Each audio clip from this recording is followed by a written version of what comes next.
OTAs are officially upon us at the VMAC, set to start tomorrow for the Seahawks. They enter the final phase of their offseason program. What will we be watching at OTAs? We'll be breaking it all down on our Monday installment of Locked On Seahawks. You are Locked On Seahawks, your daily Seattle Seahawks podcast. Part of the Locked On Podcast Network, your team every day.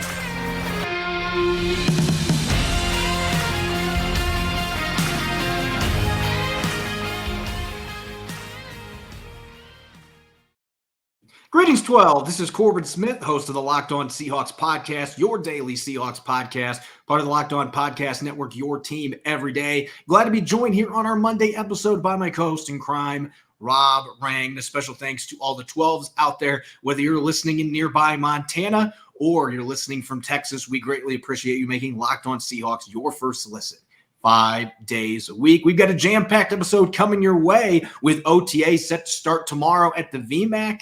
We are going to be diving into what to watch on offense and defense, some storylines to track on both sides of the football. And we're going to be discussing sixth-round pick Jerrick Reed, learning a bit more about Seattle's newest safety from a man who knows him pretty well, David Howes, who coached him the last 3 seasons as a safeties coach at New Mexico. That should be a really fun interview coming up with a special guest to help break down this draft pick for the Seahawks. Without further ado, let's get rolling here on our Monday edition of Locked On Seahawks. Entering the final phase of their offseason program, the Seahawks will open organized team activities tomorrow, and there will be some big names that are missing. Jamal Adams, Jordan Brooks back in Texas rehabbing. There will be a few other veterans that won't be there. Some might just decide because it's voluntary that they're not going to show up. That happens this time of year. Not really a big deal. With that being said, Rob, that does not mean that the next couple of weeks are not important, especially for the incoming rookie class, the sophomores looking to build off a strong rookie season. You're going to have some third and fourth year players who are still trying to scratch and claw their way into bigger roles. These are still very important practices leading up to the 2023 season. Well, they're critical for establishing the foundation of your season, and they're critical when you are a young team like the Seahawks are for the rookies and those second-year players to establish their roles. Of course, a year ago, there was all the talk about the early offensive tackles and Charles Cross and Abraham Lucas, and obviously they lived up to any expectations that the Seahawks could have realistically had by starting every single game all season long. Just the second time in NFL history that 2 rookie offensive tackles have been able to do something like that. So, that is where I think that you have to kind of start the conversation is in the first round with the Seahawks this year as well. But at the same time, last year, one of the things that was so remarkable about last year's rookie class, and we saw some evidence of this even in OTAs a year ago, Corbin, was the 5th-round pick, Tariq Woolen, who wound up kind of carving out a starting role for the Seahawks and obviously becoming, a real contender for Defensive Rookie of the Year, a Pro Bowler. This year, to me, one of the big storylines I'm really going to be focusing in on is another 5th-round pick from this year's rookie class, Olu Oluwatimi, who at the center position, I think could also be pushing for a starting spot. Now, obviously, Seattle brought in Evan Brown, a former starter at the center and right guard positions for the Detroit Lions. But, I still think that Oluwatimi has the potential to be Seattle's starter right out of the gate. I do expect Brown to be Seattle's number 1 center when the OTAs begin. Wouldn't even be surprised if Joey Hunt is actually playing the role number 2 center. But I do think it's going to be interesting to see how Oluwatimi, as the rookie, performs, as well as the rest of the interior offensive line, the guards. Right now, Seattle has 4 guards on their roster. They got 7 offensive tackles. So is Jake Curran going to slide inside and play some guard, or is it going to be basically just Anthony Bradford sliding back and forth, presumably backing up Damian Lewis at left guard and Phil Haynes at that right guard position? So I do think that the interior of the offensive line, while that's not going to be the one that gets a lot of attention from the media people out there, it's definitely one that I think that the Seahawks have to address if they want to be able to make any type of strides in 2023. And I asked Pete Carroll about this during their rookie minicamp, what they're watching with offensive and defensive linemen. He made it very clear that is the first thing they look at when they start the rookie minicamp process. watching the footwork and the fit with different types of play styles. He was watching Oluwatimi and Bradford very closely from the outset. That's going to continue to happen. They did that with Cross and Lucas last year. So while they're not going to be blocking right now, no contact allowed, that does not mean you can't begin the evaluation process at center and right guard, where I think there's going to be wide open competitions that both of those rookies have a legitimate opportunity to win once we get to August. As for me, I'm looking at a much higher draft pick in OTAs. My big thing to watch, the establishment of the connection between Geno Smith and Smith-Njigba.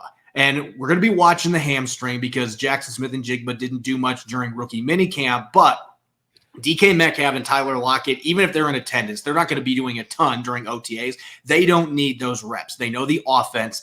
The young guys are going to be the ones that get those reps. And you know that Geno Smith is the quarterback. He's going to want that opportunity to unload the football and develop that rapport with Jaxon Smith-Njigba. They'll be doing some stuff together off the field. I'm sure they've already started to do that, but these OTA practices will be critical for them to start getting that repetition, to get that rhythm together, especially because he's a different style receiver than what the Seahawks have had with DK Metcalf and Tyler Lockett. And so I'm going to be watching that very closely. How does Smith-Njigba look moving with that hamstring, and how does that developed chemistry unfold with Geno Smith heading into training camp? Because you didn't really see that happen with D. Eskridge a few years ago. You're hoping that another high pick on a receiver, that you are going to have a lot more fruit coming out of the offseason going into the start of the 2023 campaign, so that you can get Smith-Njigba up to speed and he can be that additional weapon you believe he is going to be for an already potent passing attack. Now, looking at the defensive side of the football,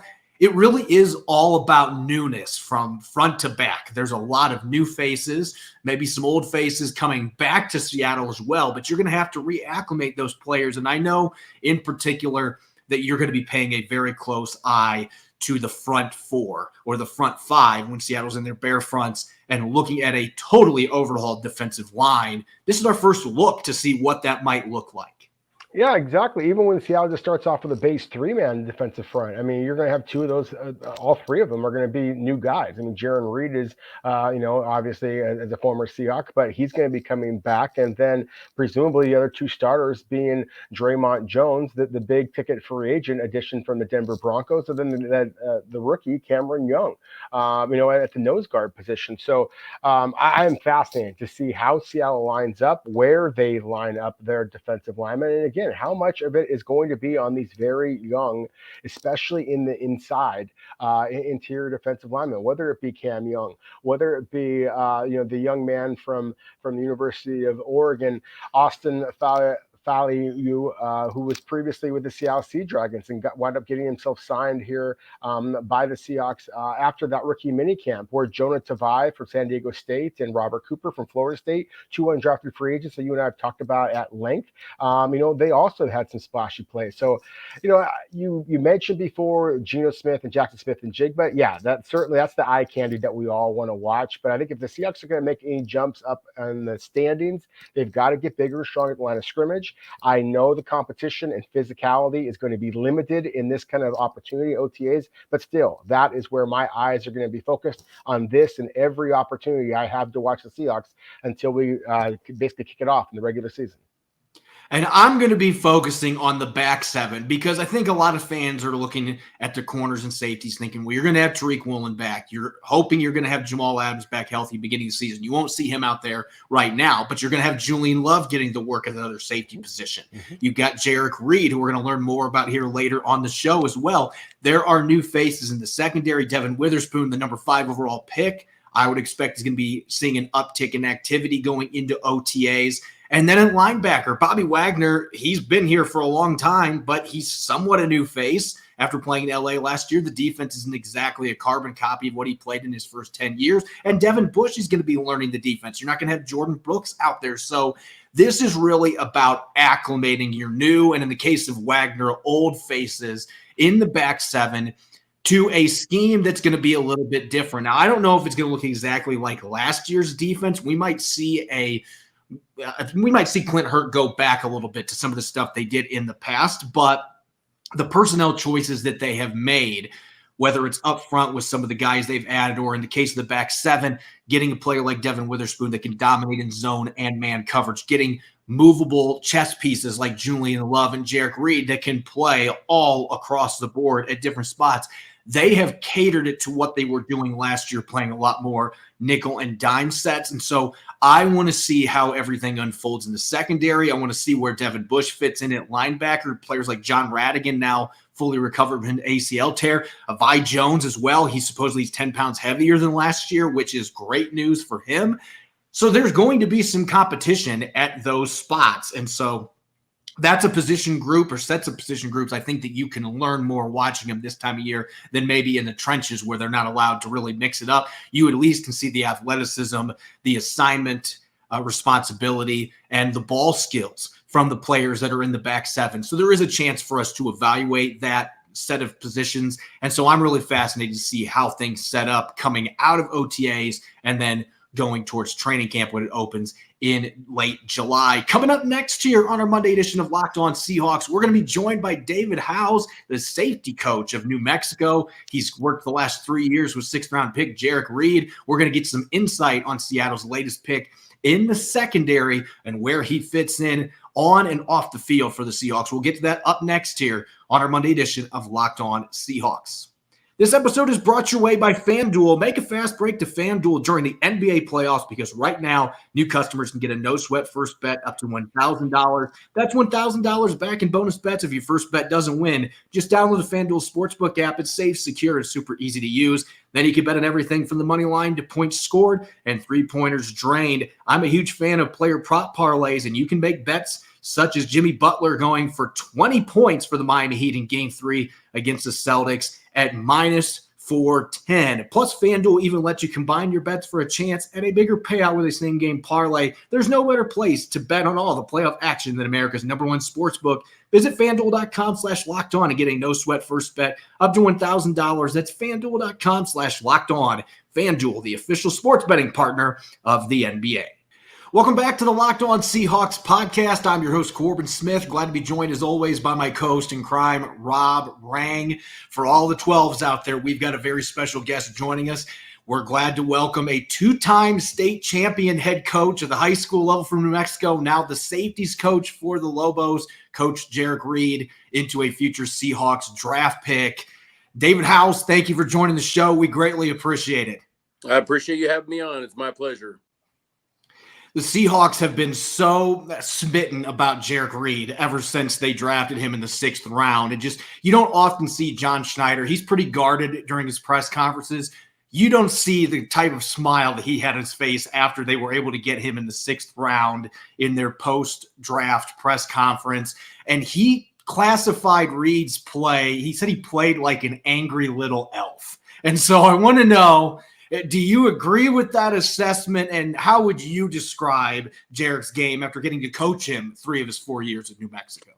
You know, I don't know if I would ever describe Jerrick as angry, because he's one of those players that he never gets too high, never gets low. He's all business. He's one step at a time. But it's a great descriptive term for somebody that plays their tail off. He's going to run to the ball. He's going to do everything that he's going to have to do to make plays. And, you know, so an angry little elf, I have to smile. I read that last week when I think you posted it, and I had a big smile. My wife thought, we got to make him a shirt with an angry little elf on it and put 32 on it instead of 9, of course. And, you know, it's a great descriptive term, because that it really shows his passion and his emotion and what he puts into this game. He's always been, you know, when the whole recruiting process started, we sat in my office and I said, what do you want me to be telling these scouts when they come through and talk about you? What is a message you want out there about Jerrick Reed? And he said that I'm a team leader, obviously, and that I work hard and I do all the extra things to be good at my craft. But, you know, more than anything, I'm an underdog, and I have a chip on my shoulder, and that I'm going to give you everything I have to to make sure I give myself the best chance to be successful. And that's always been the message that I tried to give those scouts. I know Coach Gonzalez tried to do the same thing and just get to know Jerrick. But as soon as I saw the Seahawks were bringing him in for actual one-on-one interviews, I knew they were going to be locked in, because you meet with him for 10 or 15 minutes, you know this kid is different. He's this young man. He's just a good soul, and his support system is amazing in Mississippi, and his family and just everything that he's been around since he was a young boy is all kind of showing its head now. And I know John Schneider and Pete Carroll, they're good friends with Will Ferrell, and they were referencing the Elf movie with that comment. And so now part of me is wondering if Pete Carroll is going to try to do some type of a reenactment at Seahawks training camp. And don't put it past Pete Carroll, because that's the kind of stuff he does to build the culture that he has in Seattle. You're 100% right. I would not doubt seeing him come through camp and doing some stuff with Will Ferrell. That would be incredible to see, and I know Will Ferrell would have a great time with that. But yeah, that's something Coach Carroll would definitely do, no doubt. Well, it's something, of course, that Coach Carroll has done things with Will Ferrell in the past, and creative things of that nature. And, Coach, as Corbin mentioned in his, in the lead up in introducing you, sir, you, of course, were a former high school head coach yourself, 2-time champions, 11 years. I think that your perspective as a head coach really is what I want to come back to. So I'm going to ask you to kind of go back to those days at, Rio Rancho, 11 years there. One of the things I think that makes Jerrick Reed unique is, we were talking about it here, just some of the intangibles. I mean, as his positional coach, we kind of expect you to come in here and kind of laud his praises a little bit. But Sure. Going back to your days as the head coach, can you just kind of talk about, where does Jerrick Reed stand in terms of, the other big dogs that you've had an opportunity to coach, a quarterback, a wide receiver, a running back, some of the other guys that had a lot of spotlight? Does he really stand apart among everybody that you've coached in terms of his intangibles? Is he really among the elite leaders, the elite football players, both on, in terms of on the field and in their preparation, that you've ever been a part of? It's a great question. Over the years, Alan Branch, I've coached him. Ryan Cook ended with the Dallas Cowboys, Mm-hmm. and now Grant Hermans is with the Tampa Bay Buccaneers, and Keyshawn Banks, that's now Packers, doing some things with the Packers, and then now Jerrick. The guys that I've been exposed to and had the fortune to be able to coach, is why I've had some success. I've coached some really good players, but I'll tell you what, when I first got to UNM and I was blessed to have an opportunity. I remember going in and it was just going into the COVID season, and Jerrick was working out, and he was very standoffish, and I knew that he was going to test me for a while, and he was going to feel me out for a while. And I remember walking up to him and I said, I'm going to win you over. I'm going to win you over. I know it's going to take a minute, but I'm going to win this battle. And he goes, well, you have 3 years. And so that answer in itself, I think you can see that is why somebody that was all conference his first season and doing what he did right off the bat, coming from junior college and having a year that was a rough year before we got there, and then came into the COVID year, lots of challenges, but he never wavered. He never transferred. There was never a selfish bone in his body. So to get back to your question, you put those and talk about those 5 names that I mentioned when we started talking. All those guys had to have a very unselfish mentality. All those guys had to have a very selfless approach and be able to put their ego and their pride aside and put their teammates first. And if you ever been around Jerrick, I knew he was going to be super special, because for the 3 years I was around him, he put his teammates first. He helped guys that were struggling. He extended himself to the last year. People don't know this, but he played the whole year with nothing but true freshmen around him. And it's frustrating as a veteran that's been doing it all those years, and he knows that there's a lot riding on not only our success as a team, but also the success of the safeties.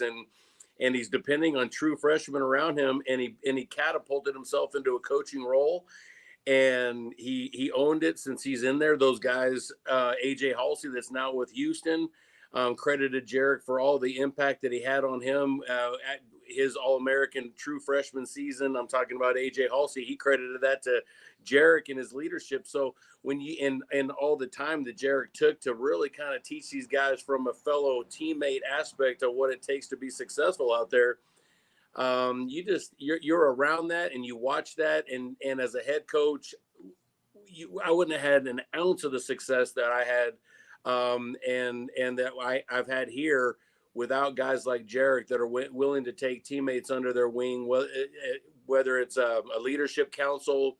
Jerrick was involved in everything. You can talk to anybody in the Black Student Union. You could talk to anybody, any female in any sport. You could talk to anybody in the training room, and people raved about Jerrick because of just how he volunteered for things, and he was involved in everything, and he never shied away from anything, and he never let his ego get in front of him. And it's just, as a head coach, you can't have any sort of success if you don't have guys like Jerrick on your team. And I watched him for 3 years.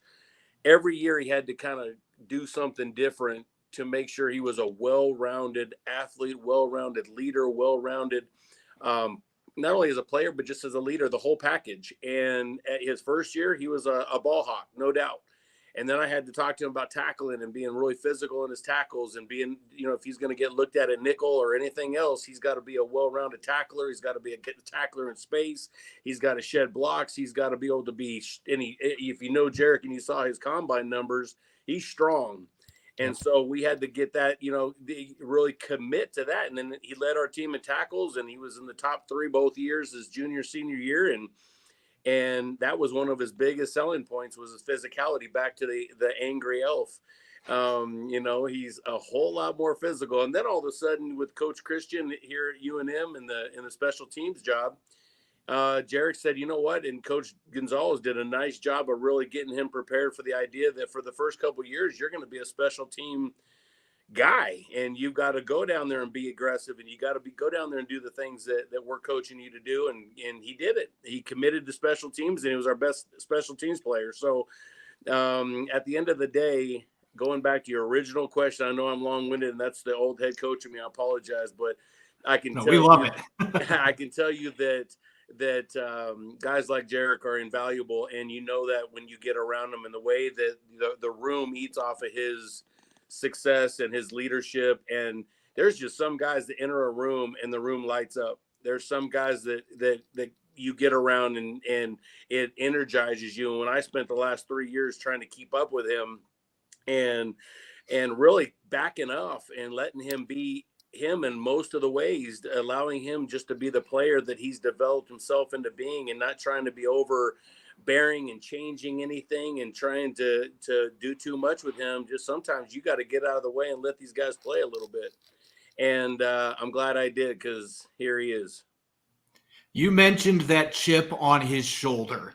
And I think when you look at what the Seahawks value most in the draft process, obviously they want incredible athletes. They've always coveted speed.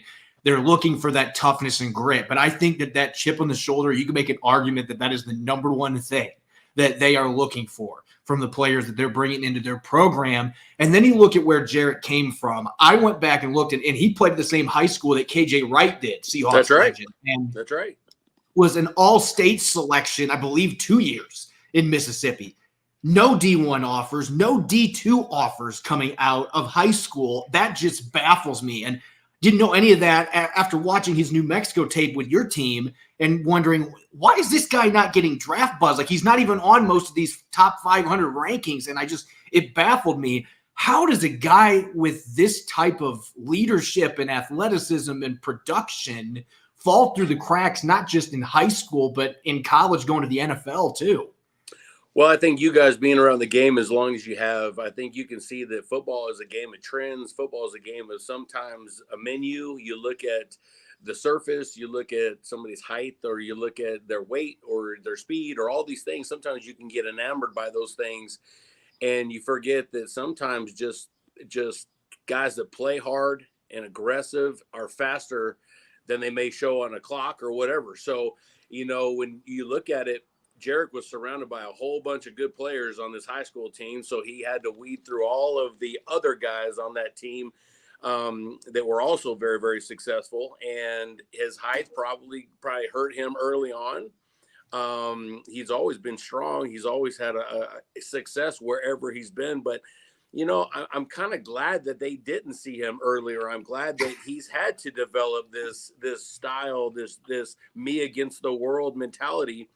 And he didn't get that success early because it's led to exactly who he is today. I mean, he's dealt with nothing but being overlooked in adversity, and now he's running with this Floyd Mayweather kind of don't ever count me out, this fighter mentality that nothing shakes him. And then when he showed up to the combine and ran a 4.440, I was like, where'd that come from? Not that he had never done it, but I mean, as a coach, he's never getting run by, and he's doing a good job in space. And most of the time he's really great in man coverage. And so I never really, I knew that he could run with some good speed, but getting him out on the clock and hitting a 4.4, I was like, wow, this kid really spent the last 3 or 4 months and his trainings and getting his speed right and his vertical right. And I wasn't surprised at his bench press numbers or anything like that. But I don't know, man. It's hard to explain how some of these guys get overlooked. You can look at Brian Urlacher and say the same thing about getting overlooked and the lack of, offers. But sometimes you got to see it in person. And I know that's what Coach Carroll needed to do. They needed to just visit this guy and see what really makes him tick and watch him. And again, you're around him for an hour and you're like, okay, this is an investment. I'm okay now. You just got to be around him. And so that's just who he is, man. He's the angry elf, and you don't see him 1 minute and then you do the next. I don't know. I can't explain it, but he's a blessing to me. That's for sure. Well, we certainly appreciate you taking the time to talk to us, Coach. And you're giving some great answers, so thank you. I've got a question. You kind of mentioned that 2020 season, and you did it so humbly. By saying how much of your success was due to the players. That 2020 season, of course, Jerrick Reed came in and just simply not only led your team but led the Mountain West Conference. 4 interceptions, only playing in 7 games that year. I mean, that was a COVID-shortened season. 4 picks in 7 games, but only had 1 interception in 2021, 1 interception in 2022. Is it as simple as just the idea that maybe Mountain West Conference quarterbacks just said, hey, we're not going to throw the football anywhere near this kid anymore? I think that's that simple. I think that they looked to his direction quite a bit, but if you look at his junior and senior year, his plays broken up, his PBUs, they skyrocketed because the few times that he did get targeted, he was knocking them away. Mm-hmm. And so when you look at his first year, they were laying some stuff up there that he was taking. He'll tell you about the 2 that he dropped, and he should have had 6. But the next 2 years, his targets declined, and the ones that made it in the air and quarterbacks threw good balls, Jerrick made good plays on them and stayed through the finish and finished the plays and knocked them out and led the Mountain West. If you look at this last year, he led the Mountain West. He was tied for the lead going into the last week in PBUs. So, I mean, he may not get those picks, and I know that that's what he wants, and I know that's what shines on paper, but I'll take PBUs all day long and punts. You win a lot of games making teams punt. So, I think it's all about teams watching him, and it's not real secure to throw the ball up in the air and know that number 32/9 is somewhere in the area. So I think that declined a little bit, and it again, we're a stat driven league and all that kind of stuff. But at the end of the day, if you watch it like you guys did and watch the film, you can see why teams weren't going after him as much.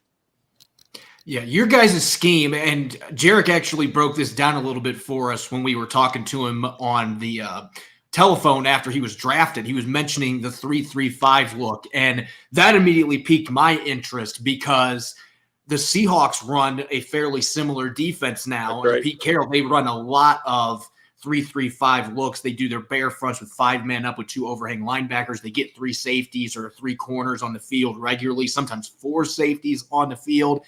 In terms of positional versatility, how much did playing in that scheme benefit him? Because he played all over the place. And he was saying sometimes he was just forced to play different spots just because of the type of defense that you guys have. And where do you see him fitting in best in the pros after playing all those different spots for the Lobos? I think they have it right with what they're doing right now, working him with some dime stuff and some, slot nickel stuff, and also all the, the nickel, all that bit. I think he's right where he needs to be. But, I think I praised him and his abilities and his mindset a lot in this conversation. I can't say enough about the scheme. I think this is a scheme that Coach Gonzalez and Coach Long have put quite a few defensive backs in the league. Just because of this scheme. We asked these DBs to do a lot. Our corners, our safeties, our Lobo position, which is a hybrid position, putting him in the box. And Jerrick can play the Lobo as well as anybody we've had there.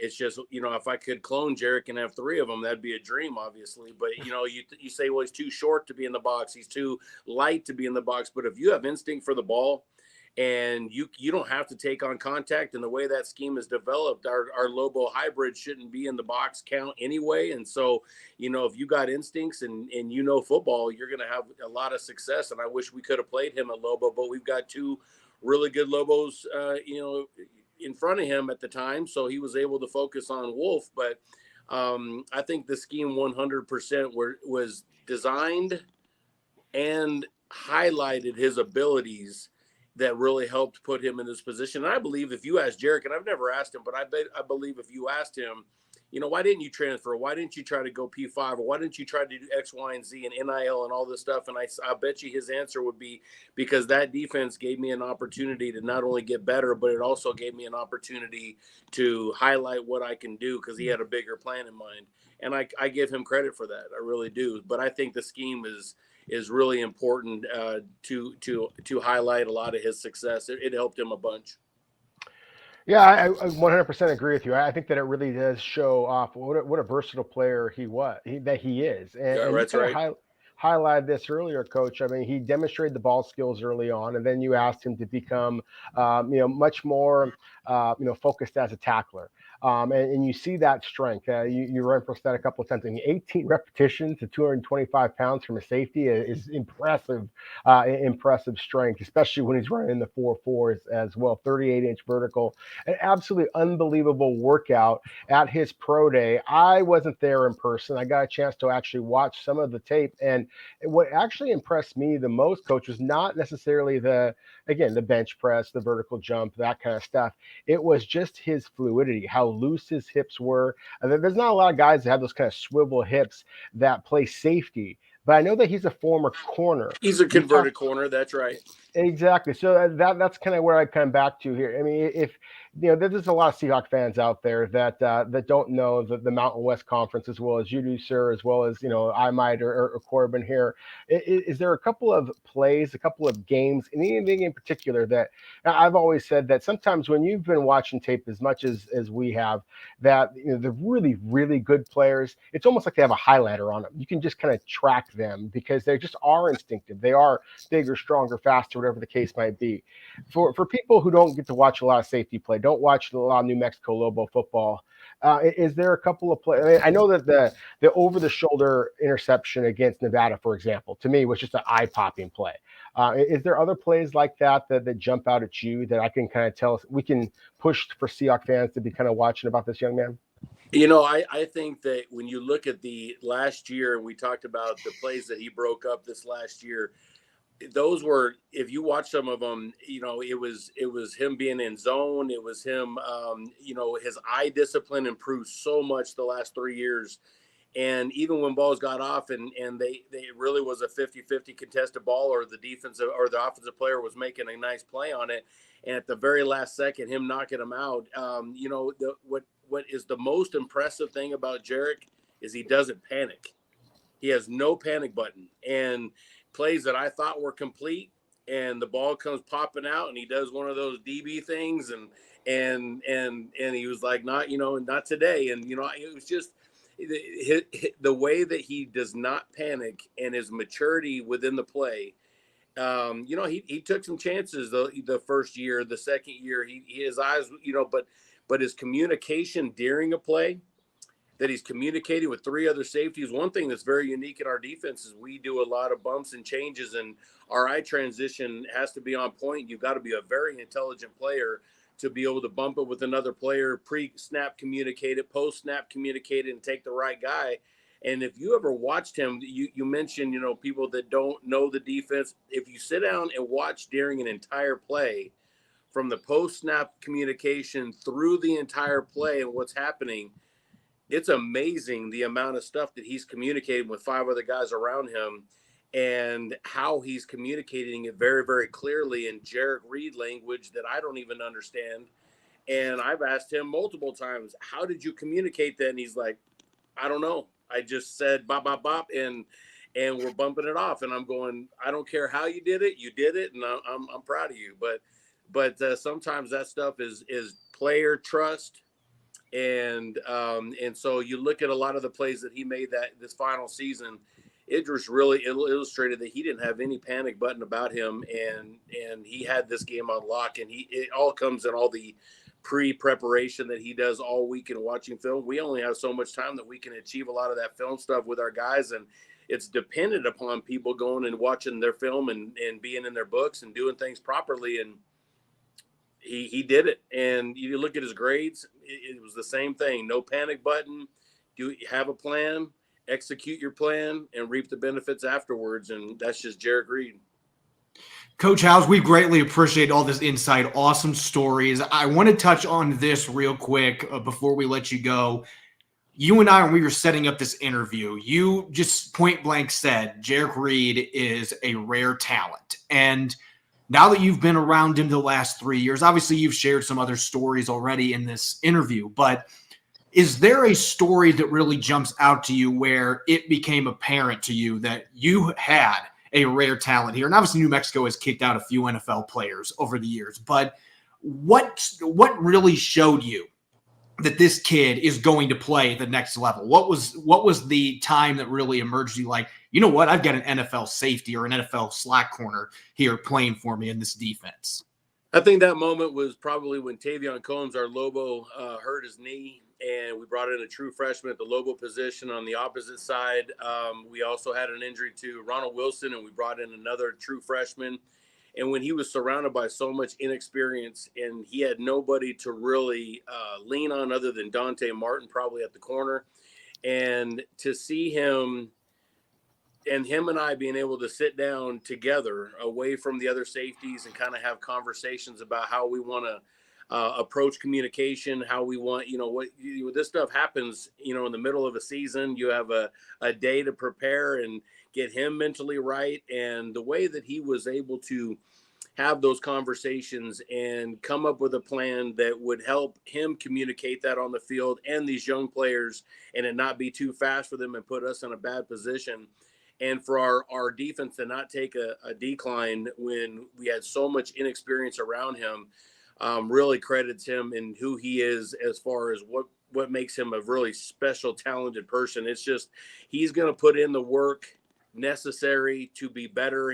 Coach Gonzalez always talks about, you're not going to be able to be successful if you only do what's required. And Jerrick's never only done what's required. He's going to do whatever it takes for him and his teammates to be successful. And watching that unfold with so much inexperience around him, and probably a tight coach that was a little bit tight every day trying to figure all that out as well, he did a nice job of gluing it all together. And I give him all the credit in the world for that and his maturity. So I think that he's light years ahead of a lot of guys out there when it comes to knowing what it takes to be successful. And I think that when you watch that unfold with a team that's struggling, and you can blame all you want, you can complain all you want, you can make all the excuses you want, but at the end of the day, you never heard that stuff from Jerrick. He was all about making sure that this defense had a chance to be successful, and that is stuff that is rare, especially in today.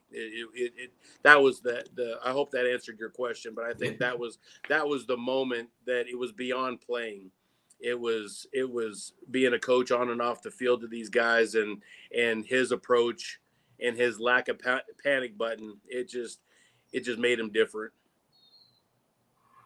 Coach, if Jerrick Reed can take one thing out of this is that his former position coach at the Lobos certainly went above and beyond, and I think that he will take great pride in that and try to live up to the standard that you set. Thank you so much for taking this time with us, sir. We're very proud of him, and we're very thankful for all that you guys are doing. And from an old Cowboy fan, go Seahawks. Thank you so much, Coach. Thanks so much, Coach. Appreciate Best it. of luck this upcoming season. All right. Yep. Thanks so much. Go Lobos. Bye-bye. As always, you can follow me on Twitter at Corbin Smith NFL. You can follow Rob at Rob Rang. Subscribe and follow Locked On Seahawks on YouTube and wherever you listen to podcasts to make sure you don't miss a single episode. Coming up tomorrow for our everydayers, we are going to continue diving into the Seahawks draft class. We're going to talk Cam Young in the middle of Seattle's defensive line and look at the depth chart there. Plus, we'll have some takeaways from the first day of OTAs. You won't want to miss it. Enjoy the rest of your Monday, and thanks for listening. Go Hawks.